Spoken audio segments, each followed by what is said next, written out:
Well, she's the trash talking, moonwalking, something, Staten Island, something or other. I don't fucking know.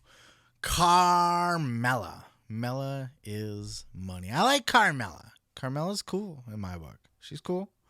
I was a fan even in NXT when she was with the fucking with the Cass and Enzo. She was great. She's a fine talent, and she's been off our TV for a long time, and it hasn't been addressed where she was. And then there was some speculation recently, as I believe she has opened up, that she went through a miscarriage.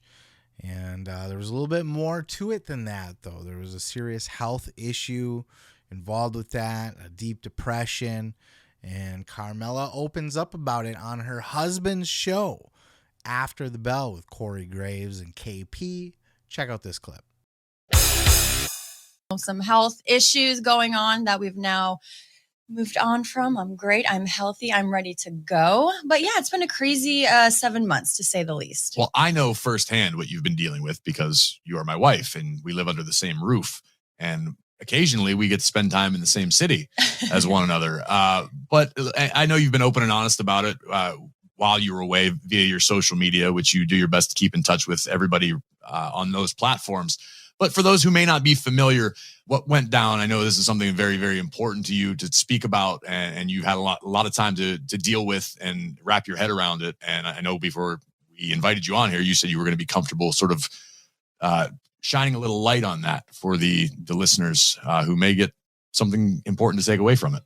Yeah, so I was dealing with an ectopic pregnancy, which means that the pregnancy was not viable, couldn't move forward with it. And it's actually something that you and I both were learning together is very, very dangerous. It's something that a lot of women actually don't make it through. So I feel very fortunate that and that's what's so crazy is because, my friends, family, no one realized just how extreme this is. My husband included. Myself included. And this has been something we've had multiple discussions about because in the moment I had heard the phrase ectopic pregnancy. I Googled it. I got a definition for what it was, but I had no idea, even as your husband, as your partner, as this was my pregnancy as well. You know what I mean? And I didn't realize the magnitude of what that is. And I know you have done a lot of work and a lot of research and you've connected with a lot of people on this subject. And it turns out it's a relatively common thing that a lot of people deal with, but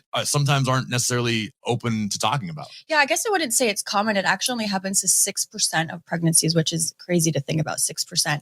But basically what happens is I'm just so grateful I listened to my body. There was a moment where I wasn't sure what was happening. My stomach was killing me. I asked you to take me to the emergency room. We're in the emergency room. And I'm not proud of this now, but she asked me to take her to the emergency room and I went, well, why? I didn't get it because this is maybe to your point, it's not that common. Yeah. And in hindsight, I realized like, man, I have never screwed up that bad. But in the moment, it was just like, I didn't understand what we were dealing with. I know, but I think in that moment, it's very difficult to go, sure, absolutely, let's go. Right. And I know that may seem like the right thing to do for everybody listening. But if my wife said to me, I need to go to the emergency room right now, I'd have 1,000,001 questions, of course. So how did you process all you were going through? It was so difficult because once it happened, I'm in the emergency room. I actually had to take an ambulance to another emergency room for them to continue to diagnose exactly what had happened. And once I realized that it wasn't, in fact, an ectopic pregnancy, which means it's in your, not to get super technical, but it's in your fallopian tube, not in your uterus. So at any point, basically, it can explode and you can bleed to death, which is insane to think about. But don't gloss over that. This is what really rocked me. This is when I went, oh my God, I need to be a better partner. I need to be more supportive. I didn't realize. I thought, hey, it was something you get fixed. You may need to get surgery or something that your body just recovers from. When I found out, like, you could have died from that. Like that rocked my world. Yeah, it's insane because not only am I in the emergency room for this crazy medical condition that, we have to monitor very closely. I was on bed rest for 4 weeks straight, couldn't do anything. But then I'm also processing the loss of our baby. So it was a double whammy. So I just think through all of that, we made it through and I'm so, so grateful. And I'm not trying to gloss over any of this as if it was I mean, I was in a deep depression for a while. It was really hard, but I felt like it was necessary for me to share my story, because I felt, even though I had you, I had my family, I've never felt so alone, because it's kind of like blaming yourself. What did I do wrong? How could I have prevented this? But turns out there's nothing I could have done. It's just how your body reacts. And women came out of the woodwork. That's why I wanted to share my story, because I was so lonely and I felt so isolated through the experience. And I felt like, if I'm going through this, surely there are other women out there, or men out there, who are helping their wife or partner or daughter or anyone going through that. And I just really wanted to share my story. It's scary to think about that shit. I mean, had that tube burst in her, she could have been in a very life-threatening situation. And then just add that, like, oh, your health is at risk and you lost your baby. Add all of that in, just fucking deep depression setting in, just fucking, like she said, just sitting on the couch. Wasn't sure she'd ever be able to come back. Where's my motivation? I got to get off this couch. Got to get working. I got a lot of respect for Carmella. She's obviously not one of the better female wrestlers in WWE. Some of you might disagree. Some of you might think very highly of Carmella. She got a nice little push.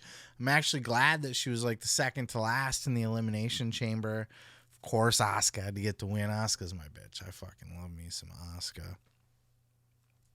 She's so underrated. Asuka's fantastic. But we're talking about Mella here, and I think Carmella's great too. But to me, she's kind of, mid-card, lower mid-card, in fact, for the women's division. But I got a lot of respect for her. I like her. She doesn't annoy me. She doesn't bug me. I like what she does. And she does cut some pretty decent promos. And I'm glad that she's back. I'm glad that she's in a good mental place. And I'm glad that she's able to come out and share this stuff publicly. Because I think a lot of people need to hear that. A lot of people that go through the same things, it's important to hear it from people that they know, people that they follow, people that they like and respect. Celebrities seem so untouchable sometimes that, if you can find out that they're going through something that you went through as well, and they can speak on it in publicly and shed some light on the topic, it's good for everybody. It's healthy, it's empowering, and fucking good for Mella. And I hope now that she's back and she's in it and she's hyped that she's got the gimmick that she wanted to begin with, because they tried switching up her gimmick a few times and did some silly shit with her. Very Vince McMahon type stuff. But she's back, just the trash talking Staten Island bitch, you know what I mean? And, it's a perfect fit for her. It's a great little gimmick, and hopefully she has a nice little run. But more importantly, just respect to her for what she went through. Glad she's okay, and glad that she's back on track and back in the ring. Let me know your thoughts if you have any on this one. And that's it. That's all I got here. A nice little quick one, but I did want to acknowledge it for any of you that might have had a similar story or just wanted to hear it. You know what I mean? Where has Mella been, and where's her head at now? So with that said, I'm going to go ahead and roll on to the next. Hey, thanks for checking out that clip. Don't forget to check out other clips here on the channel. And while you're there, throw a like, throw a subscribe. And don't forget to check out full episodes each and every Sunday of the Pro Wrestling Podcast.